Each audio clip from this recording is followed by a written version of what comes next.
Hello नमस्कार दोस्तों, आपका स्वागत है मेरे यूट्यूब चैनल पर। आप सभी जो लोग ग्रेजुएट कर चुके हैं उन्हीं के मन में एक क्वेश्चन आ रहा होगा बार बार कि जो आने वाला AIB 20 का एग्ज़ाम है उसको कौन कौन दे सकता है।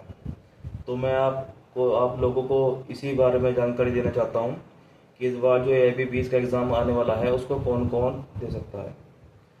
तो आइए शुरू करते हैं। मैं बताता हूँ जिन भी बच्चों ने या जिन भी लोग कैंडिडेट्स ने 2020 या उसके बाद से अपना रजिस्ट्रेशन कराया है और अभी तक AIB का एग्ज़ाम एक बार भी नहीं दिया है या फिर दिया है और वो फेल हो चुके हैं, तो ऐसे ही लोग ग्रेजुएट्स बच्चों के लिए बार काउंसिल ऑफ इंडिया द्वारा एक लास्ट मौका दिया जा रहा है कि वो जो आने वाला AIB 20 है का एग्ज़ाम है उसको वो दे सकते हैं।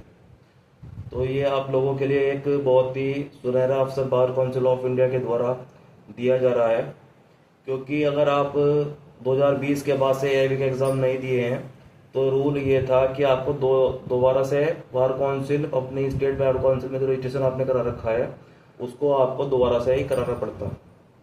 क्योंकि AIB का जो एग्ज़ाम होता है उसमें ये बोला जाता है कि जिन्होंने 2 साल के अंदर अंदर रजिस्ट्रेशन अपना कराया है सिर्फ यही बच्चे इसको दे सकते हैं।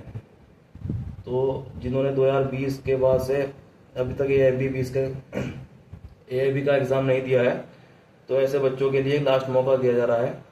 उन बच्चों को AIB 20 में बैठने की पूरी पूरी योग्यता बार काउंसिल ऑफ इंडिया द्वारा दी जा रही है। तो मेरा सभी से निवेदन है कि जिन भी लोग ग्रेजुएट्स ने 2020 के बाद से रजिस्ट्रेशन कराया था और उन्होंने एक बार भी अपना AIB का एग्ज़ाम नहीं दिया है या फिर दिया था और वो फेल हो गए हैं, ऐसे लोग ग्रेजुएट बच्चों के लिए एक सुनहरा मौका बार काउंसिल ऑफ इंडिया द्वारा दिया रहा है कि ये आने वाले AIB 20 के एग्ज़ाम में वो बच्चे बैठ पाएंगे। और जिन आपके मन में ये विचार भी आ रहा होगा कि जिन्होंने 2020 के पहले रजिस्ट्रेशन कराया है अपने स्टेट बार काउंसिल में वो बच्चे भी AIB 20 में बैठ सकते हैं या नहीं बैठ सकते, तो मैं बताना चाहता हूँ अभी तक कोई ऐसा बार काउंसिल द्वारा ऐसा रूल कोई नहीं आया है कि 2020 से पहले वाले बच्चे भी इस एग्ज़ाम में बैठ सकते हैं या नहीं। बार काउंसिल ऑफ इंडिया द्वारा अभी तक ये सिर्फ रूल बताया गया है कि जिन्होंने सन 2020 में अपनी LLB की है और या रजिस्ट्रेशन कराया है 2020 में, उन्होंने उसके बाद से अभी तक AIB का एग्ज़ाम नहीं दिया है, तो ये सिर्फ उन्हीं के लिए है जिन्होंने 2020 के बाद से अभी तक एक बार भी AIB 20 का एग्ज़ाम नहीं दिया है। वो अब AIB 20 में अपने एग्ज़ाम में जाकर बैठ सकते हैं और उसको दे सकते हैं।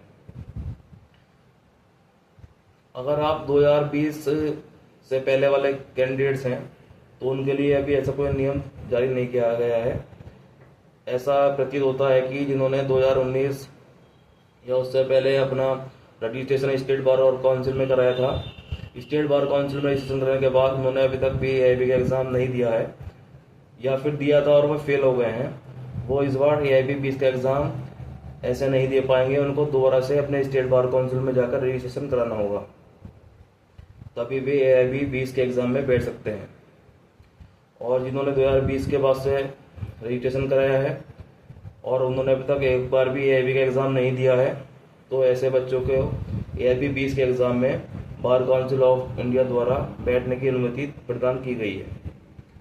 तो मैं सभी लॉ ग्रेजुएट से कहना चाहता हूँ कि इस मौके का पूरा आप फ़ायदा उठाएं, वरना आपको अगर ये छूट नहीं दी जाती बार काउंसिल ऑफ इंडिया द्वारा तो आपको फिर दोबारा से स्टेट बार काउंसिल में अपने जाकर रजिस्ट्रेशन कराना पड़ता, फिर उसके बाद से आप AIB 20 के एग्ज़ाम में बैठ सकते। लेकिन बार काउंसिल द्वारा एक बहुत ही अच्छा नियम आप लोगों के लिए दिया गया है, तो इस नियम का और इस फ़ायदे का ज़्यादा से ज़्यादा आप फ़ायदा उठाएं और अपने आने वाले AIB 20 का एग्ज़ाम में आप अपीयर हो जाएं। और AIB 20 का जो एग्ज़ाम होगा वो आपका दिसंबर में ही जाकर होगा, मेरे को ऐसा लग रहा है, क्योंकि अभी तक जितने भी AIB एग्ज़ाम हुए हैं वो दिसंबर में ही हुए हैं। अभी तो आपको क्या करना है, अपना AIB 20 का एग्ज़ाम के लिए तैयारी आप स्टार्ट कर दें और अपने बेरेक्स खरीद कर उनके साथ पढ़ना स्टार्ट करें। और आपको क्या करना है, बेरेक्स कैसे पढ़ने हैं ये भी मैं आपको किसी अपने एक वीडियो में बनाकर बता दूंगा। कि आपको बेरेक्स कैसे पढ़ने हैं, आपको बेरेक्स पढ़ने का तरीका क्या होता है। क्योंकि बहुत सारे बेरेक्स होते हैं, आपको उनको कैसे याद करना है, कैसे आपको उन्हें एग्ज़ाम में लेकर जाना है, कौन कौन से बेरेक्स आपको एग्ज़ाम में ले जाने चाहिए, और एक एआईबी के एग्ज़ाम में बैठने के बाद आपको कैसे एग्ज़ाम में जाकर उसको पास करना है, उसके टिप्स मैं सब आपको बताऊंगा। अगर आपको एआईबी 20 का एग्ज़ाम इस बार पास करना है तो जुड़े रहिए मेरे चैनल के साथ। मैं वादा करता हूं आपसे, आप मेरे चैनल के साथ जुड़ेंगे तो आपको ऐसी जानकारी दूंगा कि आपके लिए वो बहुत ही महत्वपूर्ण होगी। इसलिए मैं आप सभी से कहना चाहता हूं कि मेरे चैनल को ज़्यादा से ज़्यादा लाइक और सब्सक्राइब करें और मेरे चैनल के साथ जुड़कर मेरी आने वाली सभी वीडियो से जुड़े रहें।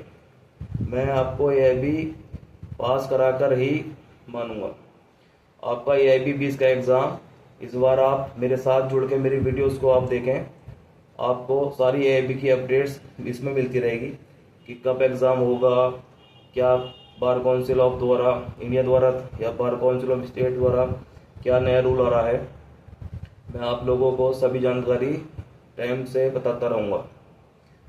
अब आप लोगों को क्या करना है कि अपने एआईबी के एग्ज़ाम के लिए या तो आप यूट्यूब पे भी पढ़ाई कर सकते हैं। बहुत सारे ऐसे चैनल हैं जो आपको लाइव क्लासेस दे रहे हैं, आप उनके उस चैनल को भी ज्वाइन करके पढ़ाई अपनी स्टार्ट कर सकते हैं। और लेकिन मैं आपसे कहना चाहता हूँ, आप ऑनलाइन चैनल को तो देखें लेकिन अपने साथ में बेरेक्स ज़रूर खरीद लें। आपको बेरेक्स अपने लेकर साथ में, अगर आप कोई भी चैनल पे जाकर लाइव क्लासेस ले रहे हैं, आपको उसके साथ साथ अपने बेरेक्स भी रखने चाहिए। क्योंकि उसमें जब तक आप अपनी आंखों से उसमें सेक्शन लिखा हुआ नहीं देखेंगे, आपको पता नहीं होगा कौन से चैप्टर में किस जगह पे कौन सा सेक्शन दिया गया रहा है, तो आप तब तक उसको पकड़ नहीं पाएंगे। क्योंकि एग्ज़ाम होता है सिर्फ 3 घंटे का, और 3 घंटे के एग्ज़ाम में आपको 100 क्वेश्चन करने होते हैं।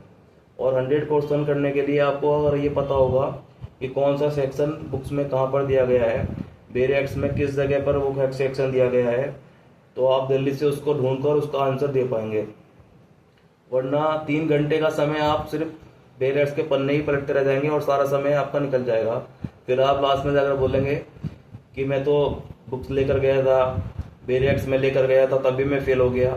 समाज में आपका बहुत ही ज़्यादा मजाक उड़ेगा। आस पड़ोस वाले भी बोलेंगे कि देखो फलाने का लड़का ओपन बुक एग्ज़ाम में फेल हो गया, इससे टिप्पणी करके भी पढ़ाई नहीं करी गई। आप लोगों को उसमें बहुत हताशा झेलनी पड़ेगी और बहुत लोगों की ऐसी बातों का सामना भी करना पड़ेगा। तो मैं ऐसे सभी बच्चों से कहना चाहता हूँ कि आपको, क्योंकि एआईबी का जो अब एग्ज़ाम आता है वो इतना इजी एग्ज़ाम नहीं आता है कि आप बिना पढ़े उसको पास कर पाएँ। आपको एआईबी एग्ज़ाम पास करने के लिए उसको पढ़ना ही पड़ेगा। बिना पढ़े आप एआईबी का एग्ज़ाम नहीं दे पाएंगे और क्लियर नहीं कर पाएंगे। आप जाके 3500 का फॉर्म भी भरेंगे, एग्ज़ाम में भी बैठेंगे, और फिर वहाँ पे आपको जब आंसर आप ढूंढोगे, आप सोचोगे मेरे पास तो बेरेक्ट है, मैं तो फटाफट से अपने बेरेक्ट खोलूँगा और क्वेश्चन का आंसर दे दूँगा। लेकिन ऐसा नहीं होता है।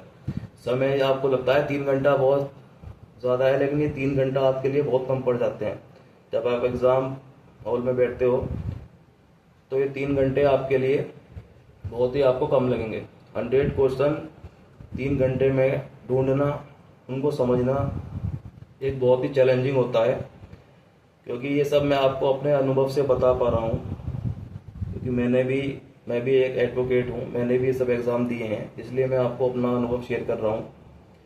तो मैं आप सभी बच्चों से कहना चाहता हूँ, मैं आपको सारी की सारी डिटेल बताऊँगा। आपको एग्ज़ाम सेंटर में क्या लेकर जाना है, आपको सारे ऐसे महत्वपूर्ण टिप्स बताऊँगा जो आपको किसी भी यूट्यूब चैनल पर नहीं मिलेंगे। आपको सारी छोटी मोटी बारीकियाँ ये आपके लिए बहुत ही ज़्यादा काम आएंगी इस आने वाले एआईबी एग्ज़ाम के बारे में। तो अगर आपको अच्छे से एआईबी एग्ज़ाम क्रैक करना है इस बार, तो मैं आपसे ये कहना चाहता हूँ कि मेरे चैनल के साथ जुड़े रहें और निरंतर मेरी वीडियो को देखते रहें। मैं आपको सारी लॉ अपडेट्स, आने वाली जितनी भी लॉ अपडेट्स हैं आपको देता रहूँगा। और मेरा मेन फोकस रहेगा आपके एआईबी एग्ज़ाम के ऊपर कि आप लोग सभी एआईबी 20 का एग्ज़ाम पास कर लें। जो एआईबी का एग्ज़ाम होता है इसमें कुछ क्वेश्चन ऐसे आते हैं जो आपका सिर्फ समय को ख़राब करते हैं। आप एक ही क्वेश्चन को 10 मिनट दे देंगे तो बाकी क्या आप 100 क्वेश्चन में को कैसे करेंगे। तो सारा जो खेल है वो सिर्फ समय का है, क्योंकि समय ही आपको एआईबी एग्ज़ाम में पास करा सकता है। आपको कम से कम 3 घंटे से पहले ही पहले अपने क्वेश्चन करने भी हैं। अपने क्वेश्चन को आपको चेक भी करना है अपनी कॉपी को, कहीं कोई साइन वाइन तो नहीं छूट गया है, या कोई आपने जो उसमें गोला भरा है वो आपने डबल तो नहीं लगा दिया कहीं। क्योंकि जल्दबाजी में क्या करते हैं लड़के, जब टाइम उनके पास होता नहीं है तो वो जल्दी जल्दी से गोला भरते हैं। कुछ तो बच्चे ऐसे होते हैं वो क्वेश्चन भी नहीं पढ़ते पूरा, क्योंकि उनके पास सिर्फ 10 मिनट बचे हैं। 10 मिनट में आपको करना है 20 क्वेश्चन। तो आप अगर क्वेश्चन पढ़ने पे जाओगे तो आपको सारा समय तो क्वेश्चन पढ़ने में निकल जाएगा। तो बच्चे क्या करते हैं, जल्दी से कॉपी लेते हैं और जल्दी जल्दी अपने गोले को बढ़ना स्टार्ट कर देते हैं। इस जल्दीबाजी में क्या होता है, जो आपने पहले क्वेश्चन कर लिया था और आपने उसका सही आंसर भी दिया था, लेकिन क्या होता है जल्दबाजी में आपका डबल क्रॉस आप कर देते हैं। आपने मान लो 10 क्वेश्चन का एक गोला बढ़ के सही कर दिया है, वो आपका आंसर सही है, आपको भी पता था, आपने पूरा पढ़ के उसको मेरे से दिया था। लेकिन जल्दबाजी में जब आपने देखा कि बीच के आपने 1-2 क्वेश्चन छोड़ रखे थे कि लास्ट में कर लूंगा, और जब आप उसको करने जाएंगे तो जब आप गोले भरेंगे तो आपने ए के बराबर बी लगा दिया। आपको ये पता ही नहीं चला कि ये क्वेश्चन तो मैंने पहले से ही कर चुका हूँ। तो ऐसी बहुत सारी गलतियाँ बच्चे करते हैं एग्ज़ाम में। मैं आपको डिटेल में सारी चीज़ें बताऊँगा, डिटेल में। आप बस मेरे चैनल के साथ जुड़े रहें और मेरे को लाइक और सब्सक्राइब जरूर करें। मैं आपका एआईबी 20 जो आने वाला एग्ज़ाम है, इसके लिए आपको बहुत ही महत्वपूर्ण टिप्स देता रहूँगा। धन्यवाद।